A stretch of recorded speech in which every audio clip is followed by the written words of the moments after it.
I've helped millions of people live rich lives through investing, and today I'm going to share my complete investment playbook with you. Over the last 20 years, I've helped millions of people completely transform their financial lives through my Netflix show, How to Get Rich, my best-selling book, and my company. The secret behind so many of these success stories? Investments. Getting investments right is the key to building wealth. And if you can follow the playbook I'm about to share, you can set yourself up for financial freedom too. Let me show you how. Part 1, why you should invest. All right, listen, I know you've had a bunch of people tell you should invest, just like your dentist tells you should floss, and you don't do any of it.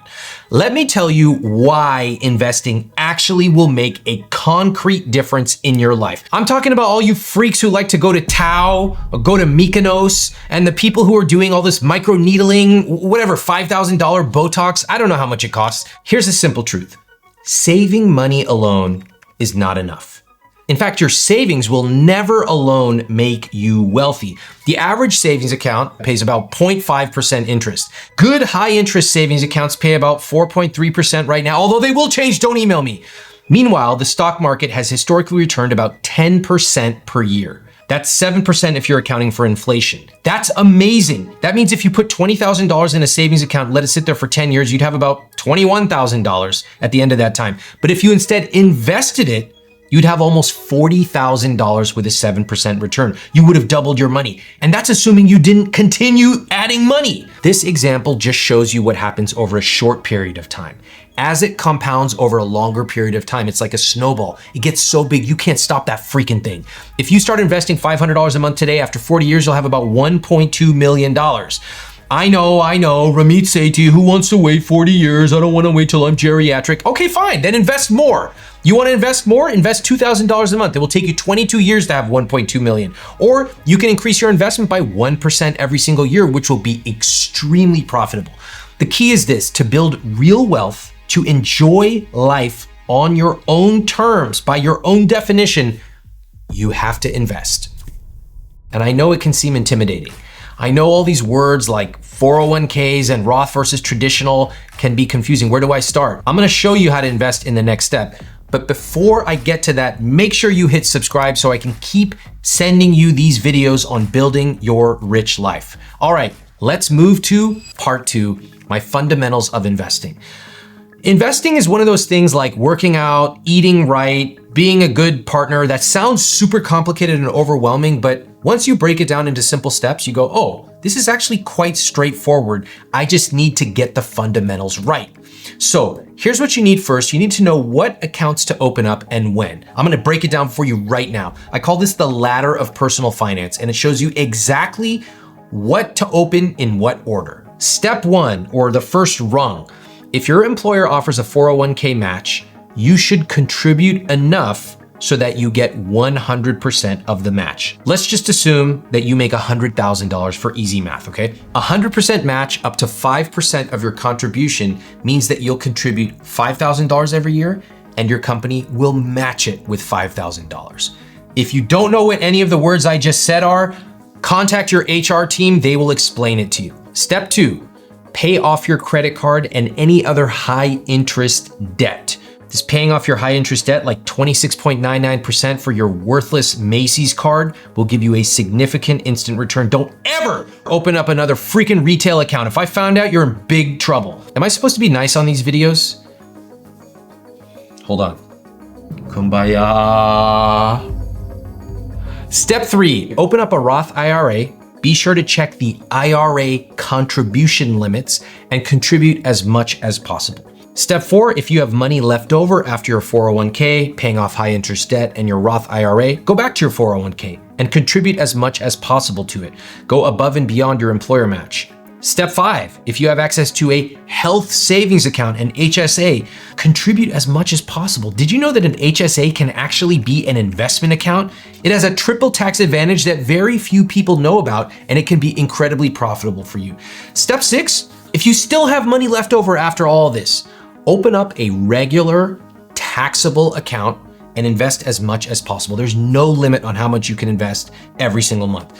Go ahead and you can pay off extra mortgage debt. You can invest in yourself, things like conferences, starting a business, etc. Now that we have covered which investment accounts to open in which order, that brings me to where to invest your money. Remember that the ladder of personal finance only shows you what accounts to open. Now I'm going to talk about what are your options to invest in. To keep this simple, I will share 2 investment options, the simplest, easiest way to invest, and a more advanced option for all you investment freaks out there. First, target date funds. When my friends and family ask me what to invest in, this is what I tell them. I like target date funds because out of everything you can do, this is the easiest, simplest option. These are set it and forget it funds. You choose them based on the year that you plan to retire, basically the year you're going to be 65. And as you get older, they become more conservative over time, automatically. That's exactly what you want from your investments.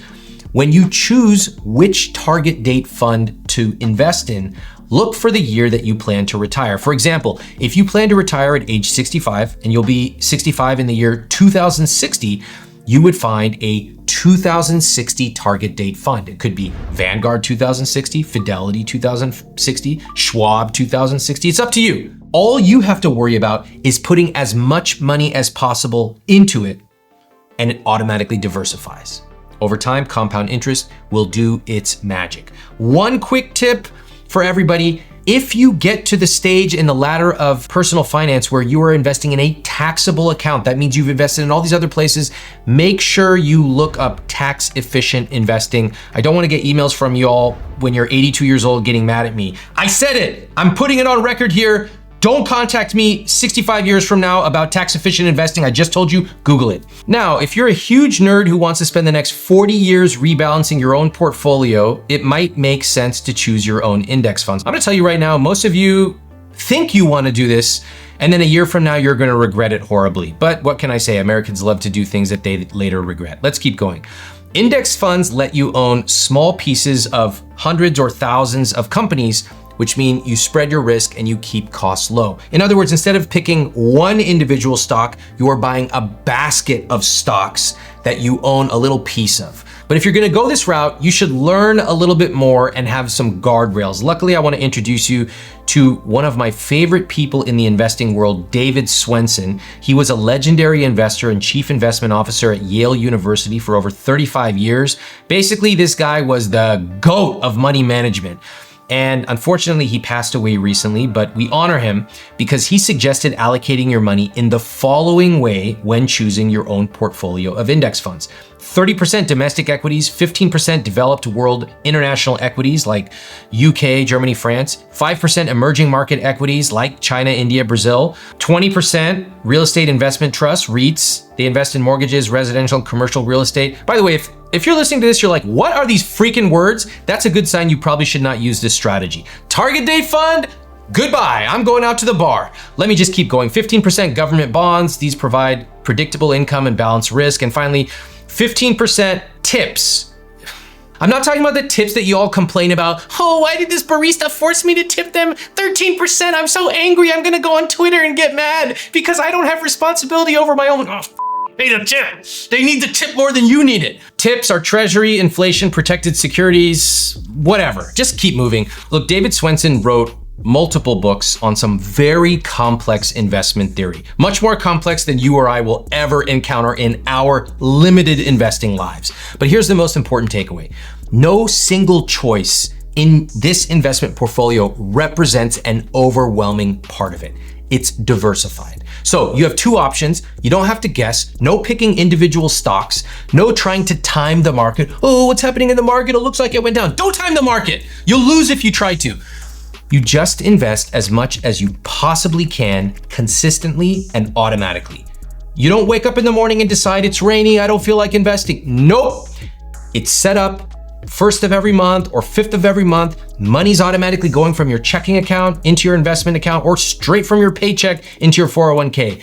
Goodbye, God bless. I'll see you in many years when it's turned into a huge amount of money, so big that I don't even know what to do with. Now that you know where to invest and when, I'm gonna show you what to actually invest for. What do you get when you invest? Okay, now let's get to part 3, set your big number. How many people do you know that worry about money for their entire lives and have never read a single book on personal finance? Welcome to my life for the last 20 years. I freaking wrote a book. I just wrote a new book. Hey, read this.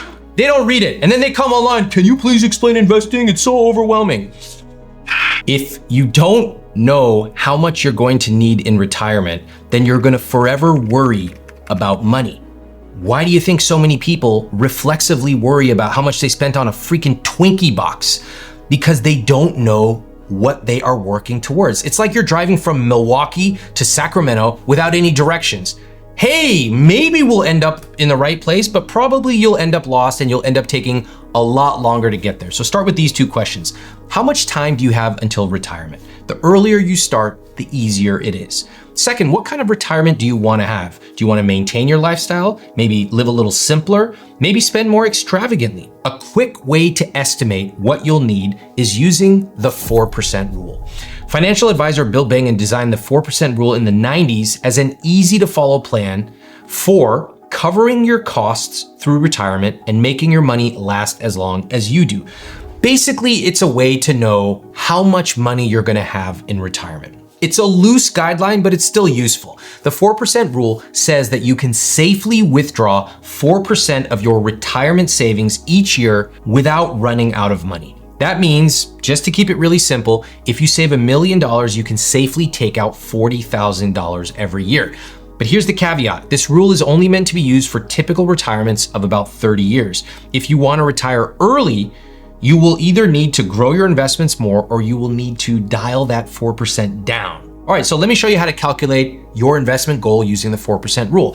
First, find out how much you spend yearly. This includes everything: rent, utilities, groceries, gas. For now, I'm gonna use the average annual American household's expenses. That's $77,280 according to the most recent data. I'm just gonna use $77,000 to simplify. By the way, this is actually hilarious because the average median household income is about $80,000, which shows you that Americans specialize in one thing, which is spending every last dollar they make. Literally, whatever money they make, they spend it. That's why if you just freaking set up automatic investing and saving, you'll be further ahead of everybody else. Anyway, take that number and divide it by 4% to figure out how much you'll need to save for retirement. Let me show you. $77,000 a year in spend divided by 0.04 means you would need $1.9 million to retire comfortably. That is if you want to maintain your current lifestyle. Now, please remember a couple of things. Some of you might have a house that you own right now. You're making mortgage payments. Maybe that mortgage is going to be paid off when you retire. That is, if you don't do cash out refis every 3 years like Americans love to do. Some of you have a truck. Maybe you're going to pay that truck off. That is, if you don't get a new truck every 4.5 years and stay perennially in debt. That's up to you. The point is you need to adjust for big lifestyle changes, but we're just doing back of the napkin. Let's say you want to live a great life. You want to spend lavishly when you retire. How much are you going to need then? Let's double that annual spending to $154,000. $154,000, we're going to go on some cruises, we're going to scuba. $154,000 divided by 0.04 equals $3.85 million. Now, I like this. You might hear these numbers and go, oh my God, this is so scary. No, I look at it differently. I go, oh my God, this is a crystal ball into my future. I get to choose what kind of lifestyle I want, and I have time to adjust things so I can get what I want. The great thing about this is you can play around with that number, the annual dollar amount you plan to spend, to design a retirement that you will love. Let me give you that general calculation again. Average annual expenses divided by 0.04 equals the amount you need for retirement. Lots of caveats and things to account for, including Social Security, but this gives you a rough guideline, and most importantly, it starts the conversation about what is our rich life today and our rich life tomorrow. Now that you have your retirement number, it's time for the best part, part 4, buy your investments. You know, a lot of the frustration is hearing over and over that you need to invest, but people rarely tell you how to actually do it.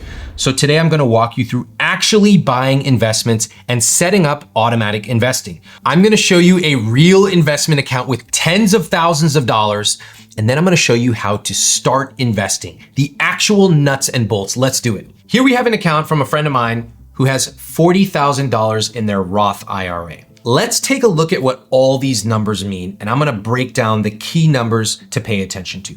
First off, we see that their account value is $40,420.20. That's how much they have. Next up, we can see that the total gain, it's in green, is $13,000. That means that they have gained $13,000 from being invested.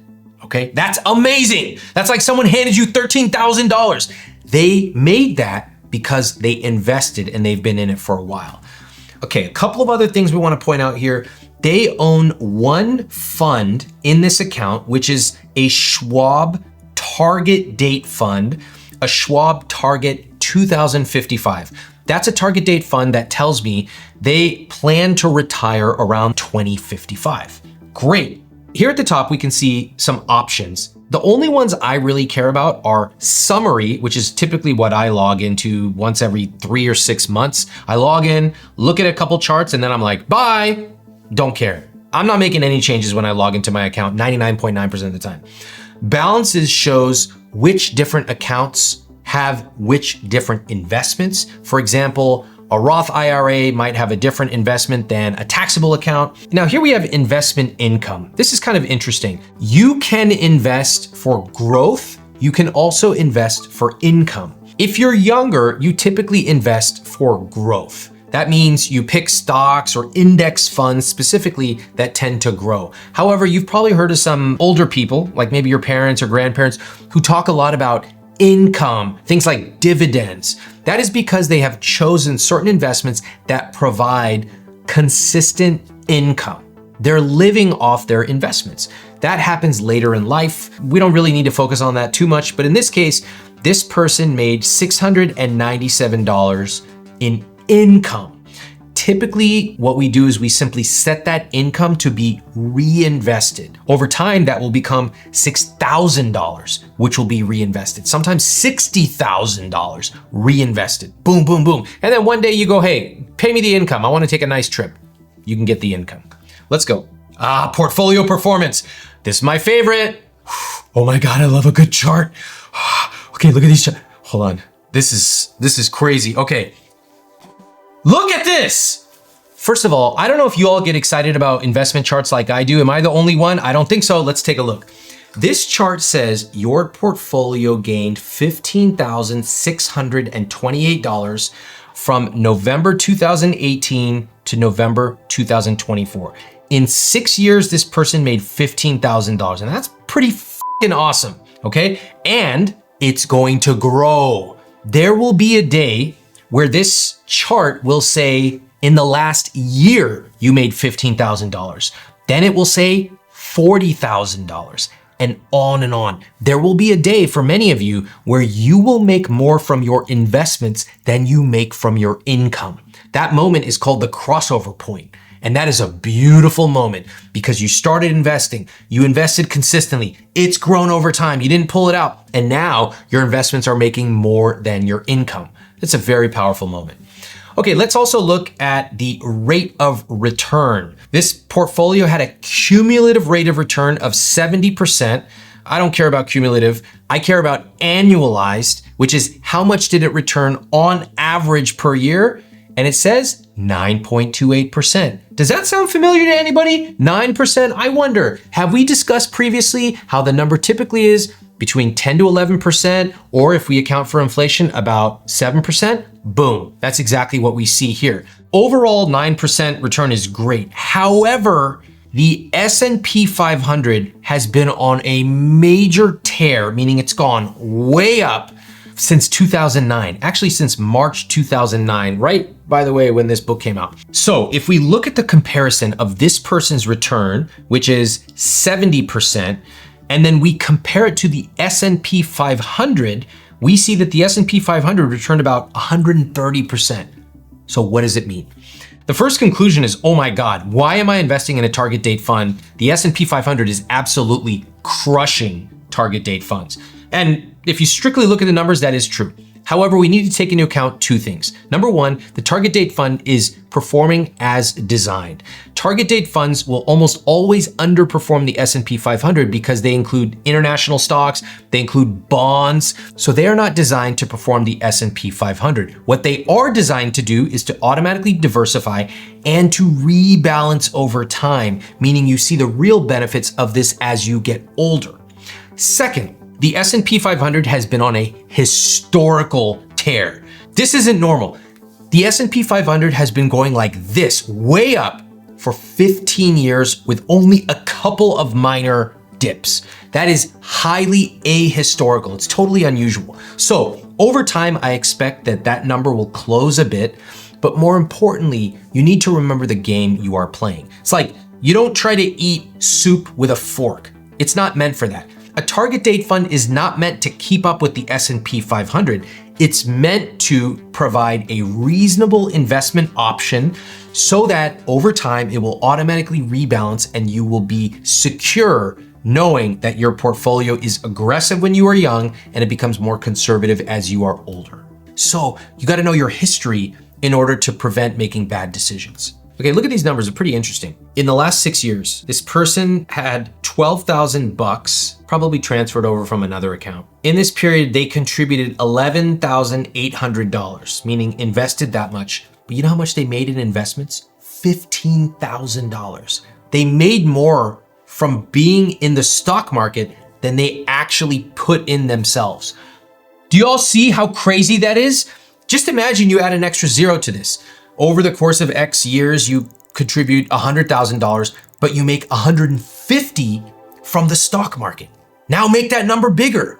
It starts to become incredibly powerful. Not only are you saving money, putting it aside from your paycheck, etc., you're actually seeing that money start to compound and compound. It's incredibly powerful. One of the things that I want to caution people against is taking too much away from a limited time period. You should remember that from 2018 to 2024, again, the market has gone absolutely bonkers, with the exception of 2020 for a couple of months. What that means here is that you see all pluses, all greens, everything looks fantastic. People, when they start to invest in an environment where everything goes up, they all start to think they're geniuses. I did this in 99, 2000. I thought I was a genius like everybody else. I started putting money in random things. Not a great move. Over time, you will see some greens and reds.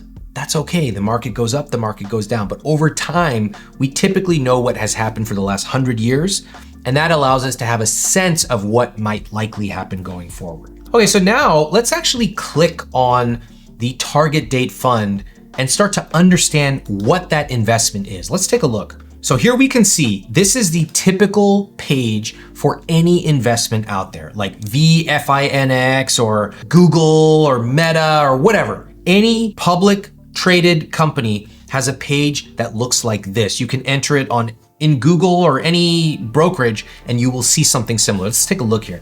It says target date fund 2055. The price for a share is $19.70. The main thing I care about here is the expense ratio. That is how much you are paying. Remember, in the past, mutual funds used to cost 1%, even 2%, which is insane.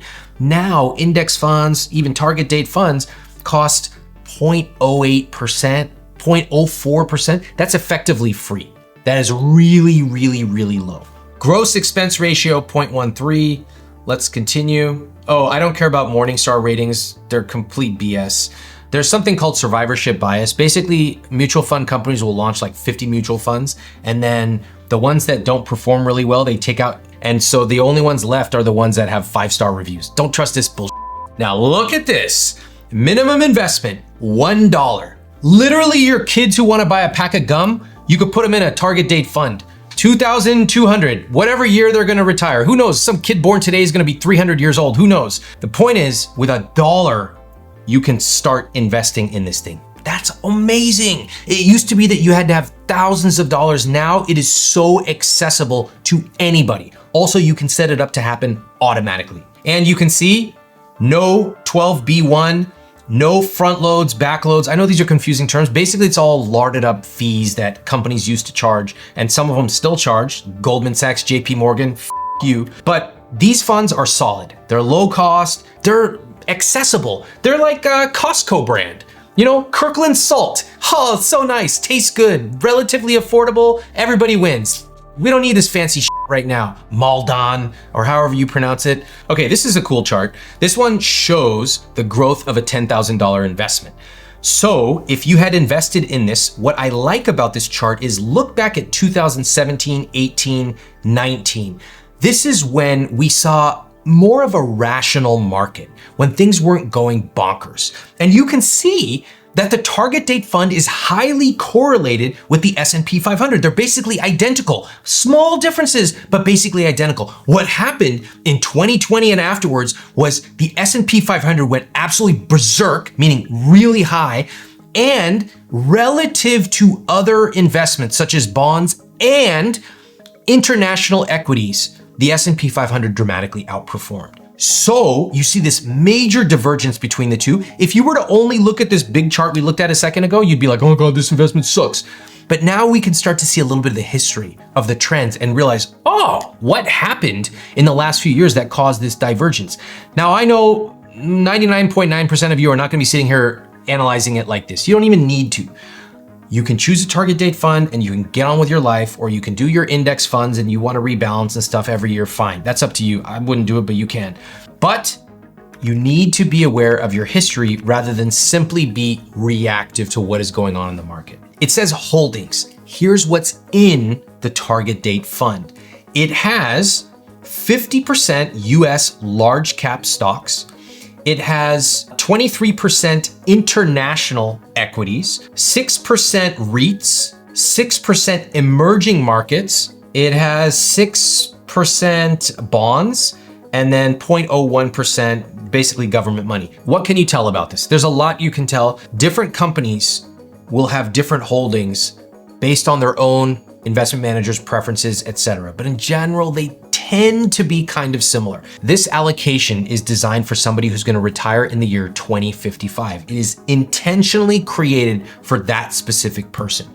Now, you may agree or disagree, but that is what this holding is designed for. If, for example, you went to a Schwab 2030 fund, you would see a totally different allocation. You would see less focus on equities, more focus on bonds. That's because it becomes more conservative over time. They don't want you to lose money when you're 78 years old and you have people calling you grandpa, granny, whatever. You don't want to lose money at that point. You want to be safe. All right, what do you guys say we actually buy something? Let's try it. Have you ever actually seen someone buy an investment in front of you? Let's do it right now. We're gonna click buy, click buy. All right, so we get this thing that pops up and it says available cash and cash investments, $5. Okay, great. So it says minimum $1. We put in $5 to buy. We're gonna review, it's not done yet, so you can review it. Let's see what all this stuff means. First of all, which account? This is going in the Roth IRA. There's $5 available. We chose the Schwab Target 2055 Index. We are going to buy, not sell, buy. Order type is market. That means we're gonna do whatever the market price is right now. And capital gains, whatever gains we get from this are going to be reinvested. They're not gonna be distributed as income, they're gonna be reinvested. Transaction fee, my favorite of all, $0. Estimated total amount, $5. Shall we place order? This is the moment. Place the order means you're buying it. I kind of love that we're doing this with $5. I want you to get comfortable. Over time, you'll set this up to automate it. I'll show you how, and then you'll eventually be doing much more than this. Place order. My God, I'm getting nervous. Here we go. Boom, order received. Buy $5 at market, at the market price. Is anybody else's heart pounding? I love this. $5 gets you started. You start to go, oh my God, I could do this. And then I can set it up to happen automatically. Let's do that. We're going over to trade, then automatic investing. Now look at this. It says 2055 index fund status not enrolled. We want to enroll. I want to make this automatic so I don't have to do this manually. Okay, let's do it. Enroll, buy. You can see it's choosing the target date fund. We're gonna buy. How much are we gonna do? Let's do $583.34. Astute viewers will know why we chose that exact amount. Frequency, let's do it monthly. Enrollment date, meaning when does this start? let's choose the date and transaction day. If anyone's read chapter 5 of my book on automation, this is really helpful. You can set it up so that it corresponds to when your paycheck comes into your checking account. So for example, if your paycheck gets in your checking account on the 1st, you can set this up to be the 5th, just so you have a little bit of buffer room. Chapter 5 of my book. Here we go, 7th day, continue. Look at this. We are doing automatic investing. We're gonna start on this date, and it's gonna happen on the 7th of each month. 0 fees, and we're gonna set it up. This single click will be worth hundreds of thousands of dollars over this person's life, maybe over $1 million.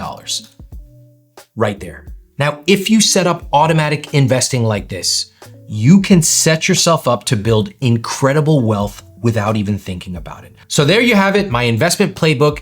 If you take just one thing away from this video, please know this: investing is not magic, it's just a system. All of this is possible even on a low salary. In fact, I'm gonna show you how to do that right here.